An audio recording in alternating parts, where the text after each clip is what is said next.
मैं विकास विश्वकर्मा आप सबका स्वागत करता हूं हमारे इस यूट्यूब चैनल में जिसका नाम है Vikas study point VSP. So friends, इस वीडियो में हम बात करने वाले हैं 12th क्लास का पॉलिटिकल साइंस। जो चैप्टर हमारा चल रहा था चैप्टर नंबर 7 पर्यावरण प्राकृतिक संसाधन, इसका सेकेंड पार्ट है। ठीक है, तो इसके बारे में बात करेंगे। चलिए, ये देखिए, ये है आपका अगला टॉपिक, पर्यावरण से संबंधित सम्मेलन। मैंने आपको बताया था कि पहली जो वीडियो है उसमें हमने बात किया है उसके उपाय, सारे चीज के बारे में हमने बात किया था, कौन कौन से प्रॉब्लम्स थे जिसकी वजह से पर्यावरण प्रदूषण हो रहा है। और इस वीडियो में हम बात करेंगे सम्मेलनों के बारे में जिसकी वजह से पर्यावरण पे मतलब जो भी पर्यावरण से संबंधित जो भी सम्मेलन हुए थे उसके बारे में बात करने वाले हैं। ठीक है, ये पार्ट 2 है। जिन बच्चों ने पार्ट 1 नहीं देखा है जाके पार्ट 1 देखिए, बहुत ही ज़्यादा नॉलेजेबल वीडियो है और आपको पूरा चैप्टर बहुत ईजी वे में समझ में आने वाला है। ठीक है, आइकन में उसका लिंक दे दिया जाएगा, इसके अलावा डिस्क्रिप्शन में भी उसका लिंक दे दिया जाएगा। ठीक है, तो सबसे पहला जो बात करते हैं कि स्टॉकहोम सम्मेलन किया गया था। स्टॉकहोम सम्मेलन किया गया था पर्यावरण से संबंधित। कब किया गया था? 1972 में किया गया था, स्वीडन में किया गया था। तो पर्यावरण संरक्षण से संबंधित सबसे पहला महत्वपूर्ण सम्मेलन जून 1972 में स्वीडन की राजधानी स्टॉकहोम में आयोजित किया गया था। इसका आयोजन संयुक्त राष्ट्र संघ के तत्वाधान में हुआ था। तत्वाधान का मतलब क्या होता है कि देखरेख में हुआ था, संयुक्त राष्ट्र संघ के देखरेख में हुआ था। इस सम्मेलन में महत्वपूर्ण सिफारिशें की गई थी, जैसे कौन कौन सी? पहला, मानवीय पर्यावरण पर घोषणा। ठीक है, इसके अलावा विश्व पर्यावरण दिवस प्रस्ताव। तीसरा, परमाणु शास्त्र, ठीक है, परीक्षणों पर प्रस्ताव। इसके अलावा परमाणु शस्त्र परीक्षणों पर प्रस्ताव। इसके अलावा दूसरे पर्यावरण सम्मेलन को किए जाने वाले प्रस्ताव। यानी कि इसमें इस जो सम्मेलन हुआ था इसमें मानवीय पर्यावरण पर घोषणा की गई थी। इसके अलावा विश्व पर्यावरण दिवस पर घोषणा की गई थी। तो आज का आपका पहला क्वेश्चन है कि विश्व पर्यावरण दिवस मनाया कब जाता है? ठीक है, कमेंट सेक्शन में जरूर बताएं विश्व पर्यावरण दिवस कब मनाया जाता है। और इसके अलावा इस सम्मेलन का एक नतीजा और निकला कि जो परमाणु जो बम है, यानी कि परमाणु जो शस्त्र है उसके परीक्षण पर प्रतिबंध लगाया गया था। ठीक है, और जैसा कि हमने पढ़ा है एनपीटी, सीटीबीटी इत्यादि चीजें। अच्छा, इसके अलावा दूसरे पर्यावरण सम्मेलन किए जाने पर प्रस्ताव, यानी कि सम्मेलन में ये बात किया गया था कि हो सकता है कि आने वाले टाइम में पर्यावरण से संबंधित बहुत सारे सम्मेलन किए जाएंगे। ठीक है, तो ये चीज है पर्यावरण से संबंधित। तो ये था पहला सम्मेलन। अब बात करते हैं दूसरे सम्मेलन की। देखिए, दूसरा सम्मेलन जो हुआ था पृथ्वी सम्मेलन, बहुत ही ज्यादा इंपॉर्टेंट है। पृथ्वी सम्मेलन बोल लीजिए या रियो डी जनेरियो सम्मेलन बोल लीजिए, ये दोनों ही आप बोल सकते हो। तो पृथ्वी सम्मेलन यानी कि स्टॉकहोम सम्मेलन के पश्चात पर्यावरण से संबंधित सबसे महत्वपूर्ण सम्मेलन जो हुआ था 1992 में ब्राजील की राजधानी रियो डी जनेरियो सम्मेलन हुआ था। अब देखिए, यहाँ पे एक चीज मैं बता दूं, रियो डी जनेरियो सम्मेलन क्यों बोला जाता है? क्योंकि ये इस नाम से भी जाना जाता है पृथ्वी सम्मेलन, और रियो डी जेनेरियो सम्मेलन, पृथ्वी सम्मेलन, दोनों मतलब इन दोनों नामों से जाना जाता है। ठीक है, इसके अलावा अगर बात करें तो इसे क्या बोला जाता है? एजेंडा 21 भी बोला जाता है। क्या बोला जाता है? एजेंडा 21। तो एजेंडा 21 क्यों बोला जाता है? क्योंकि इसमें 21 बातों पर सहमति की गई थी, इस वजह से इसको एजेंडा 21 भी बोला जाता है। इस सम्मेलन में 170 देश, हजारों स्वयंसेवी संगठन तथा अनेक बहुराष्ट्रीय कंपनियों ने हिस्सा लिया था। इस सम्मेलन का आयोजन भी संयुक्त राष्ट्र संघ के तत्वाधान में हुआ था, यानी कि संयुक्त राष्ट्र संघ के देखरेख में हुआ था। इसके अलावा इस सम्मेलन का मुख्य विषय पर्यावरण एवं संतुलन विकास था, यानी कि ऐसा विकास करो जिसकी वजह से संतुलित विकास हो पाए, जिसकी वजह से ना पर्यावरण को प्रदूषित हो और जो भावी पीढ़ी है, जो आने वाली जो पीढ़ी है, वो भी अपना अच्छे से निर्वाह कर पाए, रह पाए। इसके अलावा पृथ्वी सम्मेलन में की गई घोषणा को एजेंडा 21 भी कहा जाता है। ये जो क्वेश्चन पूछा जाता है 6 नंबर के क्वेश्चन में पूछा जाता है। ठीक है, अगर इसके अलावा स्टॉकहोम की बात करें तो ये जो क्वेश्चन पूछा जाता है 2 नंबर में पूछा जाता है अधिकतर। ठीक है, लेकिन अगर इस वाले की बात करें तो पृथ्वी सम्मेलन 6 नंबर के क्वेश्चन में पूछा जाता है और कभी कभी 4 नंबर के क्वेश्चन में पूछ लेता है। तो इस सम्मेलन में स्टॉकहोम के उपबंधों को भी स्वीकार करते हुए उन्हें लागू करने पर जोर दिया गया था, यानी कि जो स्टॉकहोम में जो सम्मेलन किया गया था उसके जो मतलब जो परिणाम निकला था उसको भी लागू करने पर ज्यादा जोर दिया गया था। इसके अलावा पृथ्वी सम्मेलन में पर्यावरण संरक्षण से संबंधित कुल 27 सिद्धांतों पर स्वीकार किया गया था, यानी कि पृथ्वी सम्मेलन में पर्यावरण संरक्षण से संबंधित 27 सिद्धांतों को स्वीकार किया गया था। ठीक है, और इसके अलावा इसको एजेंडा 21 भी बोला जाता है क्योंकि 21 बातों पर सहमति की गई थी। ठीक है, तो ये था बहुत ही ज़्यादा इम्पोर्टेंट पृथ्वी सम्मेलन। आगे बात करते हैं। देखिए अगला जो हमारा टॉपिक है क्योटो प्रोटोकॉल। ठीक है, क्योटो प्रोटोकॉल ये सम्मेलन किया गया था 1997 में पर्यावरण संरक्षण से संबंधित एक दूसरी बैठक क्योटो यानी कि जापान में हुई थी, यानी कि जापान का शहर क्योटो में हुआ था। इसमें लगभग 150 देशों के प्रतिनिधियों ने भाग लिया था, यानी कि 150 देशों के प्रतिनिधि इसमें भाग लिए थे। बैठक के अंत में क्योटो घोषणा घोषणा की गई, जिसके अंतर्गत ये व्यवस्था की गई थी कि सूचीबद्ध औद्योगिक देश 2008 से लेकर 2012 तक 1990 के स्तर से नीचे 5.2 तक अपने सामूहिक उत्सर्जन को कम करेंगे। अब देखो इसका मतलब ध्यान से समझना, कब से कब लेकर 2008 से लेकर 2012, यानी कि टोटल 4 साल तक। 4 साल तक का एक टारगेट रखा गया था। क्या टारगेट था कि जो भी सामूहिक उत्सर्जन हो रहा था ना, उससे 5.2 तक कम कर देना, यानी कि 2008 से लेकर 2012 में 5.2 तक अपने ही सामूहिक उत्सर्जन को कम कर देना है। ठीक है, जितना भी उत्सर्जन किया गया जाता था 1990 में, उसको देखते हुए 5.2 तक अपने सामूहिक उत्सर्जन में कमी कर देना। और टारगेट रखा कब तक गया था? 2008 से लेकर 2012 तक। आगे बात करते हैं पर्यावरण संरक्षण के लिए स्वच्छ विकास संयंत्र यानी कि क्लीन डेवलपमेंट मैकेनिज्म को लागू करने की बात की गई थी।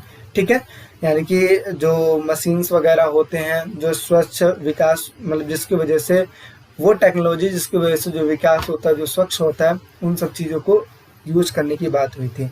अब ध्यान से इस चीज़ को सुनिए, क्योटो प्रोटोकॉल, पृथ्वी सम्मेलन और स्टॉकहोम सम्मेलन। ठीक है, ये जितने भी सम्मेलन की बात कर रहा हूँ, या तो आपके पेपर में एक एक करके पूछ लेगा। अगर क्योटो प्रोटोकॉल पूछेगा तो ये 2 नंबर में पूछेगा, नहीं तो 4 नंबर में पूछ सकता है।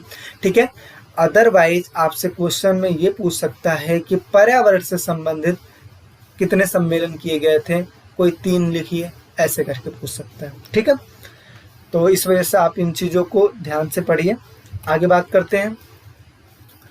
तो बाली सम्मेलन, ये देखिए इन दोनों सम्मेलन की अगर बात करें तो ये बहुत कम पूछता है, अदरवाइज मैं इसको पढ़ा दे रहा हूँ ताकि हो सकता है कि पूछ सके। ठीक है, अगर पूछ देता है तो आपको पता होना चाहिए, तो इस वजह से मैं इसको पढ़ा देता हूँ। अदरवाइज ये अगर एग्जाम की दृष्टि से देखें तो ज़्यादा इम्पोर्टेंट नहीं है। ठीक है, तो दिसंबर 2007 में इंडोनेशिया के शहर बाली में पर्यावरण संरक्षण से संबंधित एक महत्वपूर्ण सम्मेलन हुआ था। इस सम्मेलन में पर्यावरण को बचाने के लिए क्योटो प्रोटोकॉल को लागू करने तथा अन्य साधनों पर विचार किया गया था। यानी कि सम्मेलन में क्या बोला गया था, जो क्योटो प्रोटोकॉल जो सम्मेलन हुआ था उसको लागू और आगे तक और लागू करने और संसाधनों पर विचार करने के लिए किया गया था बाली सम्मेलन 2007 में। इसके अलावा डरबन सम्मेलन किया गया था दिसंबर 2011 में। तो डरबन दक्षिणी अफ्रीका में पर्यावरण संरक्षण पर हुए विश्व सम्मेलन में देश ने भाग लिया था। और वार्ता में, यानी कि वार्ता का मतलब होता है बातचीत। ठीक है, बातचीत में वर्ष 2015 के एक समझौते की रूपरेखा तैयार कर दी गई थी, यानी कि 2015 की एक रूपरेखा तैयार की गई, जिसके अंतर्गत भारी मात्रा में कार्बन उत्सर्जन में कटौती के लिए पहली बार कानूनी तौर पर बाध्य होंगे। कहने का मतलब ये है कि इस सम्मेलन का नतीजा ये निकला कि जो कार्बन उत्सर्जन जो गैस हैं, ठीक है, उनमें कटौती की जाएगी, और अगर कोई कटौती नहीं करेगा तो ये कानूनी तौर से बाध्य होगा, यानी कि इस पर कानूनी कार्रवाई की जाएगी। तो ये 2 सम्मेलन और थे। आगे बात करते हैं। तो पर्यावरण के मसले पर भारत का पक्ष, यानी कि भारत का क्या पक्ष है पर्यावरण के मसले पे। तो सन 2002 में भारत द्वारा क्योटो प्रोटोकॉल यानी कि 1997 पर हस्ताक्षर किए गए थे। कब किए गए थे? 2002 में। ये हुआ कब था? 1997 में। लेकिन भारत ने क्योटो प्रोटोकॉल पर हस्ताक्षर नहीं किया था, क्योंकि ये अंडर डेवलपमेंट है, इस वजह से ये डेवलपमेंट अपना करना चाहता था और कर भी रहा है। तो इस वजह से क्योटो प्रोटोकॉल पे उस टाइम पे हस्ताक्षर नहीं किया था, बल्कि किया कब? 2002 में किया। चीन, भारत और अन्य विकासशील देशों को क्योटो प्रोटोकॉल की विविधताओं से छूट दी गई थी, क्योंकि औद्योगिक के युग में ग्रीन हाउस गैसों के उत्सर्जन के मामले में इनका कुछ विशेष योगदान नहीं था। यानी कि जैसे हमने पिछले वीडियो में पढ़ा था कि जो जहाँ पे हमने ये देखा था कि जो साझी संपदा है उसको बनाए यानी कि उसको बचाए रखने में जो अलग अलग देश है उनकी भूमिका अलग अलग है। जहाँ पे हमें ये समझ में आया कि जो विकसित देश है उनकी भूमिका ज़्यादा होनी चाहिए और जो अल्प विकसित देश है या फिर विकासशील देश है उनकी भूमिका कम होनी चाहिए। तो इस चीज़ों को ध्यान में रखते हुए चीन, भारत और अन्य विकासशील देशों को ये छूट दी गई थी कि वो अपना मतलब विकास कर सकते हैं, ठीक है। और वो जो इनका ज़्यादा रोल नहीं है किसमें, ग्रीन हाउस गैसों के उत्सर्जन में, ठीक है, ज़्यादा योगदान नहीं है, इस वजह से अपना डेवलपमेंट कर सकते हैं।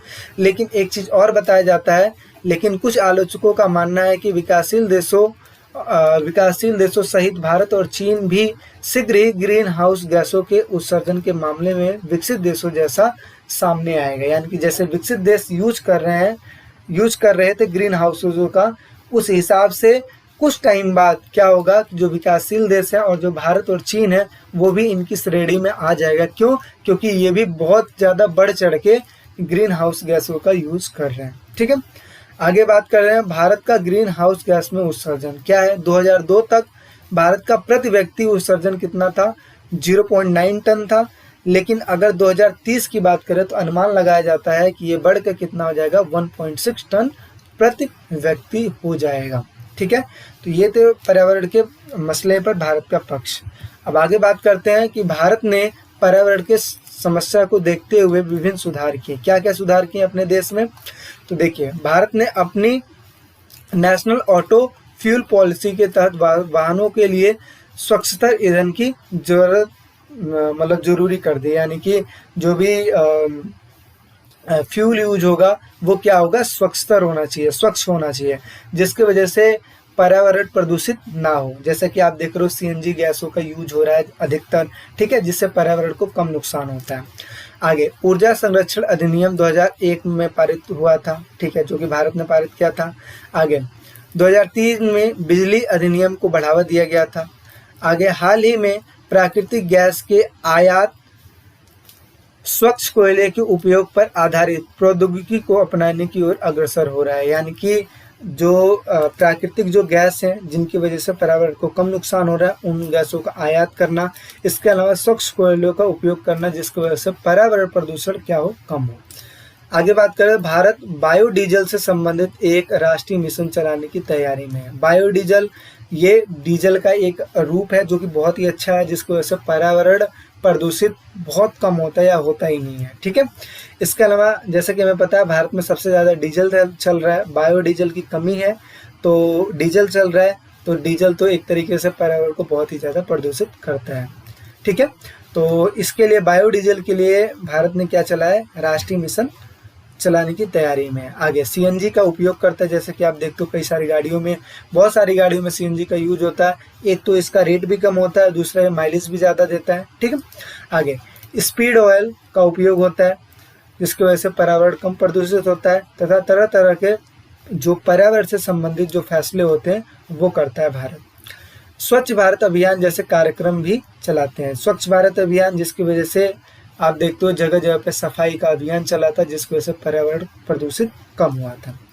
इसके अलावा विभिन्न स्तर पर जितने भी पर्यावरण से संबंधित सम्मेलन हुए थे उसमें भारत ने बढ़ चढ़ के हिस्सा लिया है। तो ये थी भारत की भूमिका, जिसकी वजह से पर्यावरण को भारत के हिसाब से कम प्रदूषित किया जाए, जिसकी वजह से इत्यादि चीज़ों पे एक्शन ले रहे हैं। आगे बात करते हैं तो पर्यावरण आंदोलन। तो पर्यावरण से संबंधित विभिन्न प्रकार के आंदोलन भी किए जाते हैं, देशों में भी किए जाते हैं और अंतर्राष्ट्रीय लेवल पर भी किए जाते हैं।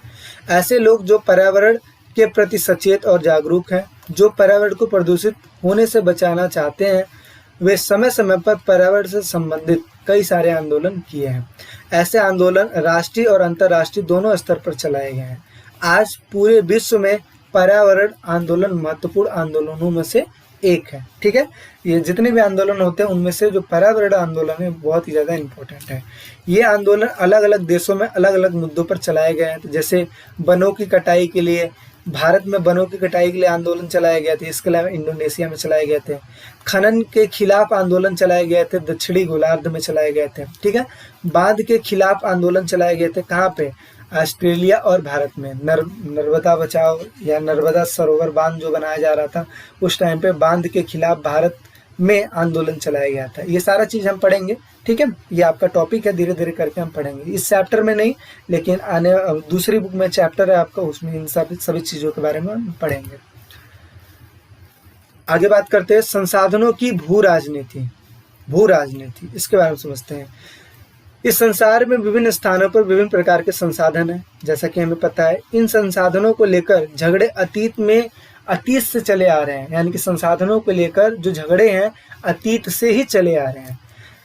किसी देश के पास खनिज संसाधन है तो किसी देश के पास तेल संसाधन। अमेरिका ने इराक पर ऑपरेशन इराकी फ्रीडम चलाया था। कब चलाया था? 2003 में चलाया था। तो अमेरिका ने इराक पर ऑपरेशन इराकी फ्रीडम चलाया था, जिसका मकसद था वहां के तेल भंडार पर कब्जा करना। ठीक है, तो इसी वजह से इसको भू राजनीति बोला गया है ना, संसाधनों की भू राजनीति यही है। यूरोपीय ताकतों का विश्व प्रसार का मकसद संसाधन ही था, यानी कि जो यूरोपीय ताकत धीरे धीरे विश्व में प्रसार की यानी कि बढ़ी, इनका जो मेन मकसद था क्या था? संसाधन ही था। इमारती लकड़ी तेल संसाधन हमेशा से महत्वपूर्ण रहे हैं। सऊदी अरब विश्व का सबसे बड़ा तेल उत्पादन देश है, और इसके अलावा दूसरे नंबर पे कौन आता है? इराक आता है। पानी भी एक प्रकार का महत्वपूर्ण संसाधन है, जैसे कि मैंने बताया पानी का जो लेवल है वो कम होते जा रहा है, और पानी के बिना जीवन संभव नहीं हो सकता है। विश्व के कुछ हिस्से साफ पानी उपलब्ध नहीं है, यानी कहने का मतलब ये है कि विश्व के कुछ ऐसे हिस्से हैं जहां पर साफ पानी जो है उपलब्ध नहीं है। इसलिए जल संसाधन भी एक फसाद की जड़ है, यानी कि लड़ाई झगड़ा का डर है। ऐसा माना जाता है कि जो तृतीय विश्व युद्ध होगा ना, ये किसमें होगा?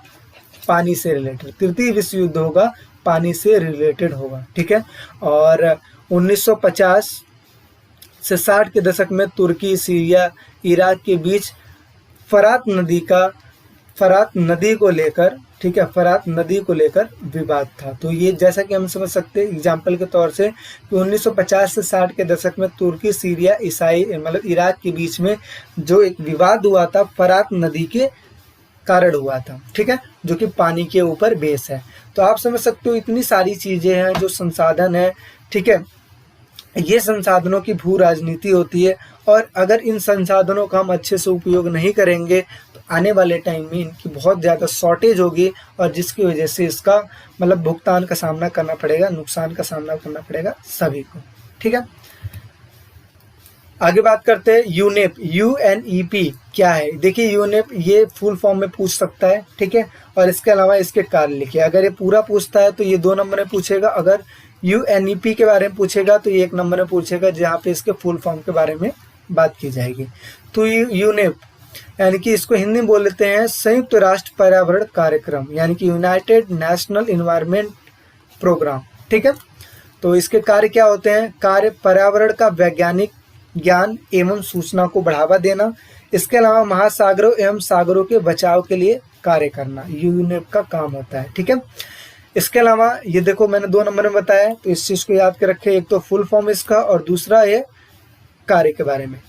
UNFCCC, यहाँ पे C एक और रहेगा, CCC है। UNFCCC इसका मतलब क्या हुआ कि United nation framework convention on climate change, यानी कि संयुक्त राष्ट्र जलवायु परिवर्तन फ्रेमवर्क सम्मेलन। ये आपका 1 नंबर के क्वेश्चन में पूछता है, जहाँ पे इसका फुल फॉर्म के बारे में पूछ सकता है। ठीक है, तो UNFCCC जिसका फुल फॉर्म है संयुक्त राष्ट्र जलवायु परिवर्तन फ्रेमवर्क सम्मेलन। ठीक है, अच्छा आगे बात करते हैं। ये देखिए एक बुक का नाम है क्लब ऑफ रोम। ये एक विद्वानों का ग्रुप था, क्लब ऑफ रोम ने 1972 में एक पुस्तक लिखी थी जिसका नाम था लिमिट्स टू ग्रोथ। इसका मतलब क्या हुआ? जैसा कि जिस हिसाब से हम संसाधनों का यूज करते आ रहे हैं, ठीक है, और जिसकी वजह से जिसकी वजह से जो हमारी ग्रोथ हो रही है। तो ग्रोथ अगर आप ऐसे करते रहोगे, संसाधनों का यूज करते रहोगे, तो क्या होगा कि एक टाइम पे ऐसा आएगा कि हमें इसका बहुत बड़ा भरपाई करना पड़ेगा। तो इस वजह से विद्वानों के ग्रुप ने, क्लब ऑफ रोम ने 1972 में एक पुस्तक लिखी थी, लिमिट्स टू ग्रोथ, यानी कि जो ग्रोथ है उस पर क्या रखो, लिमिट्स रखो। ठीक है, तो अगर लिमिट को आप क्रॉस करोगे तो आने वाले टाइम में भुगतान का सामना करना पड़ेगा। ठीक है, तो जितनी भी इंपॉर्टेंट चीजें हैं आपकी पुस्तक में वो सारी मैं कवर अप कराने की कोशिश किया हो, ताकि एक भी क्वेश्चन आपको छूटे ना। और इसके अलावा जब क्वेश्चन आंसर की सीरीज जब मैं लाऊंगा तो उसमें हर एक चीज मैं क्लियर कर दूंगा, 1% का भी आपको डाउट नहीं होगा। आगे बात करते हैं। आई थिंक ये आपके चैप्टर का लास्ट टॉपिक है, मूलवासी तथा उसके अधिकार। तो यूएनओ के अनुसार मूलवासी कहा जाता है जो किसी मौजूदा देश में बहुत समय से रहते चले आ रहे हैं, यानी कि ऐसे व्यक्ति जो किसी देश में या किसी क्षेत्र में बहुत टाइम से रहते चले आ रहे हैं, जिनकी अपनी एक संस्कृति है। ठीक है, तो वो वहाँ की क्या होंगे, मूलवासी। मूलवासी अधिकांशतः अपनी परंपरा, संस्कृति, रीति रिवाज तथा विशेष सामाजिक आर्थिक नियमों के अनुसार ही आचरण करते हैं।